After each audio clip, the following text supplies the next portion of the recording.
انگلیوں میں دبا گیا تھا۔ اس کے پاس بھی ابھی اس کے 2 بہت اہم مہرے موجود تھے جسے اب اسے استعمال کرنا تھا، اور ان مہروں کا نام تھا ایس پی حمدان صدیقی اور ایس پی ہبہ منتشال، جن کے فرشتوں کو بھی علم نہیں تھا کہ ان کے ساتھ کیا کھیل کھیلنے والا تھا۔ حازم کی گرفتاری کی خبر ہر طرف پھیل چکی تھی۔ شاویز اور میروس جانتے تھے حازم نے یہ قدم اپنے لوگوں کی جان بچانے کے لیے اٹھایا تھا، مگر وہ اس بات سے بھی واقف تھے کہ قاسم کی غداری کے بعد اقبال کیانی مزید مضبوط ہوگا چکا تھا۔ اب اقبال کیانی اور اس کی ٹیم سے صرف حازم کو ہی نہیں، ہبہ کو بھی خطرہ تھا۔ انہیں بس اب کسی بھی طرح حازم کو وہاں سے نکالنا تھا۔ میروس کے زخم ابھی ٹھیک سے بھرے نہیں تھے، مگر وہ اٹھ کر چلنے پھرنے کے قابل ہو چکی تھی۔ اس وقت ان سب پر خطرہ منڈلا رہا تھا۔ میروس ایسے وقت میں اپنے بلیک سٹارز اور اپنے لوگوں کو اکیلا نہیں چھوڑنا چاہتی تھی۔ اس کے گینگ کا سب سے بڑا مشن اب اختتام کی منزلیں طے کر رہا تھا، جس کے بعد یا تو اقبال کیانی اور اس کی پوری ٹیم مٹنے والی تھی، یا پھر بلیک سٹارز کا نام و نشان ہمیشہ کے لیے ختم ہونے والا تھا۔ میروس جانتی تھی حمدان اب ان کے ساتھ تھا۔ حمدان کی جنگ بھی ہمیشہ سے اقبال کیانی کے خلاف رہی تھی، کیونکہ اس کے بھائی کی بربادی کا ذمہ دار اقبال کیانی ہی تھا، اور مریم نے بھی اقبال کیانی کے کہنے پر اس کی بیوی کی جان لینے کی کوشش کی تھی۔ اقبال کیانی اور اس کی پارٹی کو ختم کرنا مشکل ترین کام تھا، مگر وہ سب ایک ہو کر ایک مضبوط چٹان بن کر یہ مشکل بھی پار کرنے کا حوصلہ رکھتے تھے۔ ایس پی ہبہ، یہ کیا بے وقوفی ہے آپ کی؟ آپ جانتی بھی ہیں کہ آپ نے اپنے ہی ہاتھوں سے اپنے شوہر کو کتنی بڑی مشکل میں ڈال دیا ہے۔ پلیز وہ غلطی مت کریں جو میں نے ایک بار کر چکا ہوں۔ ضروری نہیں ہر ایک کو میری طرح دوسرا موقع ملے۔ میں ابھی تک اپنے گلٹ سے نہیں نکل پا رہا ہوں۔ میں نے یہ وردی پہنتے حلف اٹھایا تھا کہ ہمیشہ ایمانداری اور نیک نیتی سے اپنے ملک کی خدمت کریں گے، جس میں یہ کہیں نہیں لکھا کہ ہمیں اپنے کرپٹ آفیسران کی جانب سے دیے گئے جانے والے ہر اچھے اور برے آرڈر کو اندھا دھند فالو کرنا ہے۔ کمشنر سر اس وقت جس بھی مجبوری کے تحت ہی صحیح، مگر ان لوگوں کے زیر سایہ آ چکے ہیں، لیکن ہم اب یہ نہیں کر سکتے، چاہے اس کے لیے ہم سے ہماری وردیاں ہی کیوں نہ چھین لی جائیں۔ ہمیں آج اپنے محکمے کے خلاف جا کر اپنے ملک کی عوام کی خاطر کھڑا ہونا ہوگا۔ میں بھی آج تک بلیک سٹارز کو غلط سمجھتا آیا ہوں، مگر اب مجھے سمجھ آئی کہ وہ بھی ہماری طرح ہی ہماری قوم کے لیے کام کرتے آئے ہیں۔ انہیں ظالم ہونے کا خطاب تو دیا گیا، مگر وہ تو مظلوموں لوگوں کے خیرخواہ نکلے ہیں۔ وہ بنا وردی کے آج تک وہ کام کرتے آئے ہیں جو ہمارا فرض تھا، مگر ہماری وردی نے ہی ہمارے آگے حد بندیاں قائم کر کے ہمیں پوری طرح سے اپنے لوگوں کے لیے کام نہیں کرنے دیا تھا۔ حمدان ہبہ کے آفس آتے اس پر پھٹ پڑا تھا، کیونکہ وہ جانتا تھا ہبہ کتنی بڑی غلطی کر چکی ہے حازم کو جیل میں ڈال کر، جس کا انجام بہت برا ہونے والا تھا۔ حمدان کی باتیں سنتے ہبہ کو محسوس ہوا تھا جیسے کسی نے اس کا دل پیروں تلے مسل دیا ہو۔ اگر واقعی حازم کو کچھ ہو جاتا تو کیا وہ خود کو معاف کر پاتی؟ حازم قصوروار ہے، اس نے میرے بابا کو قتل کیا، انہیں آگ میں زندہ جلایا ہے۔ آپ بلیک سٹارز کی سائیڈ لے رہے ہیں کیونکہ آپ کی میروس سے کچھ غلط نہیں کیا، اس کے ہاتھوں بالکل صاف ستھرے ہیں، مگر میرے شوہر نے میرے باپ کا بہت بے دردی سے مارا ہے، پھر میں کیسے اس کا ساتھ دوں؟ انجانے وہ اس کے علاوہ بھی کتنے بے گناہ لوگوں کی جان لے چکا ہوگا۔ ہبہ بہت اذیت سے بولتی حمدان کے سامنے اپنی زندگی کا کڑوا سچ رکھ گئی تھی۔ محبت کرتی ہو تم حازم سے؟ حمدان کے سوال پر ہبہ نے فوراً نگاہیں اٹھا کر اس کی جانب دیکھا تھا۔ اگر محبت کرتی ہو تو اعتبار بھی ہونا چاہیے تھا نا؟ ہم پولیس والے دن رات مجرموں کو پکڑتے، ان پر تشدد کرتے، اپنے احساسات جذبات بھی کھو دیتے ہیں، بالکل بے حس اور سنگ دل بن جاتے ہیں۔ ہمیں ہر انسان مشکوک ہی لگنے لگتا ہے، چاہے وہ ہمیں کتنا ہی عزیز کیوں نہ ہو اور ہماری زندگی میں سب سے اونچے مقام پر ہی کیوں نہ ہو۔ کیا آپ نے ایک بار بھی یہ سوچا ہے اگر حازم غلط ہوتا تو وہ اپنے منہ سے اپنے جرم کا اقرار کیوں کرتا؟ وہ تو آپ کو اپنے قریب لانا چاہتا تھا نا؟ پھر آخر وہ سچ آپ کے سامنے کیوں لاتا جس کے بارے میں آپ کو ذرا سا علم بھی نہیں تھا؟ آپ تو یہی سمجھی بیٹھی تھی نا کہ آپ کے بابا کی موت ایک حادثے کے تحت ہی ہوئی ہے۔ حازم کے بتانے کے بعد ہی آپ کے سامنے سچائی آئی، وہ غلط ہوتا تو کبھی بھی یہ سچ آپ کے سامنے نہیں لاتا۔ آپ یہیں سے اندازہ لگا لیں کہ اس کی نیت بری نہیں تھی۔ جس انسان کو وہ اپنے سگے باپ کی طرح مانتا تھا، آخر اسے اتنی بے دردی سے مارنے کی نوبت کیوں آئی؟ میں اس کی اصل وجہ جانتا ہوں، مگر آپ کو نہیں بتاؤں گا، مگر بس اتنا کہنا چاہوں گا کہ حازم سالار کی 2 بڑی بہنیں بھی تھیں جو آپ کے گھر سے اچانک غائب ہو گئی تھیں۔ کیا کبھی آپ نے ان کے حوالے سے کوئی انویسٹیگیشن کی ہے؟ وہ کہاں گئیں؟ اور کیا حازم سالار جیسے پاورفل بندے نے انہیں ڈھونڈنے کی کوشش نہیں کی ہوگی؟ کیا پتہ اس کی بہنوں کی گمشدگی کا تعلق آپ کے بابا کی موت کے ساتھ نکلتا ہو۔ ہونے کو تو کچھ بھی ہو سکتا ہے، میں اس سے زیادہ آپ کی مدد نہیں کر سکتا، لیکن آپ حازم سالار کے ساتھ جو کر رہی ہیں وہ آپ کی آگے کی پوری زندگی کے لیے پچھتاوا بن سکتا ہے۔ ہمدان اپنی بات مکمل کرتا وہاں سے نکل گیا تھا، جبکہ ہبا انجانے کتنے ہی لمحے اپنی جگہ سن سی کھڑی رہی تھی۔ اس کے دل میں درد سا اٹھا تھا، کیا وہ واقعی حازم کے ساتھ غلط کر چکی تھی؟ میم، ایک بہت بری خبر ہے۔ اسی وقت ایک پولیس اہلکار بھاگتے ہوئے اندر آیا تھا۔ بلیک سٹارز کو کھانے میں کسی نے زہر دے دی ہے، اسے فوری طور پر ہاسپٹل لے جانے کی کوشش کی گئی، مگر وہ زہر کی مقدار اتنی زیادہ تھی وہ موقع پر ہی دم توڑ گیا۔ یہ الفاظ نہیں تھے، پگھلا ہوا سیسا تھا جو ہبا کے کانوں میں انڈیلا گیا تھا۔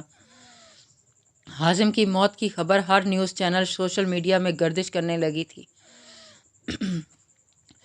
جس سے بہت سے لوگ خوش تھے جبکہ بہت سارے غم میں ڈوب چکے تھے۔ ان سب کو ابھی تک یہی کہا گیا تھا کہ میرویس کی بھی ڈیتھ ہو چکی ہے، جس کی وجہ سے سب لوگ مزید ٹینشن میں آ چکے تھے۔ اپنے اوپر بیٹھے ضمیر فروش اقتدار کے بھوکے لیڈر سے نجات انہیں صرف بلیک سٹارز کی صورت میں ہی نظر آ رہی تھی، مگر بلیک سٹارز کو ایک ایک کر کے ختم ہوتا دیکھ لوگوں کی امیدیں بھی ٹوٹنے لگی تھی۔ واہ کیانی صاحب، کیا کھیل کھیلے رہے ہیں آپ، مان گئے ہم آپ کو۔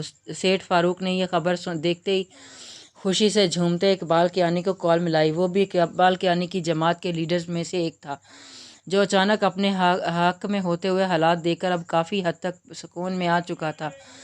میں نے کہا تھا نا تم سے، یہ بلیک سٹار مجھے بھی باقی سب کی طرح آسان مشن سمجھ رہے تھے، مگر بیچارے بہت غلط جگہ آن ٹکرائے ہیں۔ اب میں اس شاویز سکندر کو میری طاقت کا اندازہ ہو ہی گیا ہوگا، وہ بہت جلد دم دبا کر بھاگنے کی کوشش کرے گا، مگر بھول ہے یہ اس کی کہ میں اسے بچ کر جانے دوں گا۔ ابھی تو اس سے پریسی افندی کو بھی چھیننا ہے۔ اقبال کیانی کے ہر انداز سے اس کی خوشی ٹپک رہی تھی، جب اچانک دوسری جانب سے سیٹھ فاروق کی کال کٹ گئی تھی۔ اقبال کیانی کو عجیب تو لگا، مگر اپنی خوشی میں مست وہ اس عام سی بات پر زیادہ دھیان نہیں دے پایا تھا۔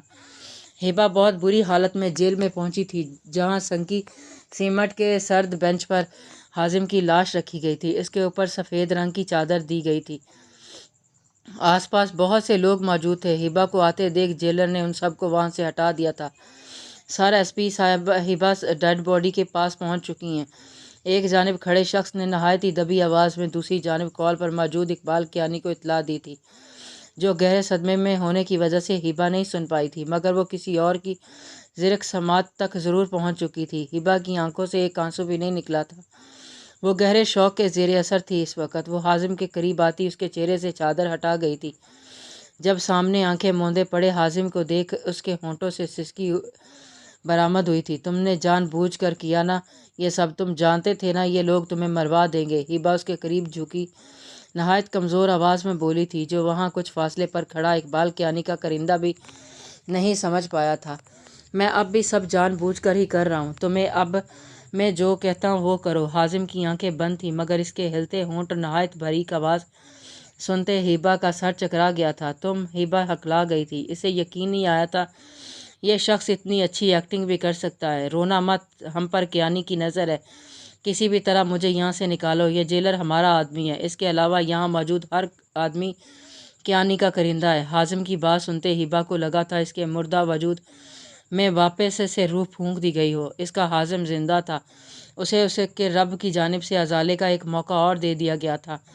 ہبا کی جان میں جان واپس لوٹ چکی تھی، مگر شدید صدمے سے گزرنے کی وجہ سے ابھی اس کا دماغ ٹھیک سے کام نہیں کر رہا تھا، لیکن وہ اس وقت اتنی خوش تھی کہ اس کی خوشی سے جھومنے کو دل چاہا تھا۔ ساجد، اس ڈیڈ باڈی کو سرد خانے میں لے جاؤ، میری کمشنر صاحب سے میٹنگ ہے، اس کے بعد اس کا پوسٹ مارٹم کیا جائے گا۔ ہبا کے آرڈر پر وہاں موجود اقبال کیانی کا کرندہ چونکا تھا۔ یہاں پر ہی تو اقبال کیانی ہبا کی اصلیت جاننا چاہتا تھا، مگر ہبا کو حازم کے لیے ایک آنسو بھی نہ بہاتے دیکھ وہ لوگ بہت زیادہ حیران ہوئے تھے۔ تم جاؤ یہاں سے اور باقی قیدیوں کو دیکھو، یہ جو اتنی بڑی کوتاہی ہوئی ہے اس پر میں بعد میں تم سب کی انویسٹیگیشن کرتی ہوں۔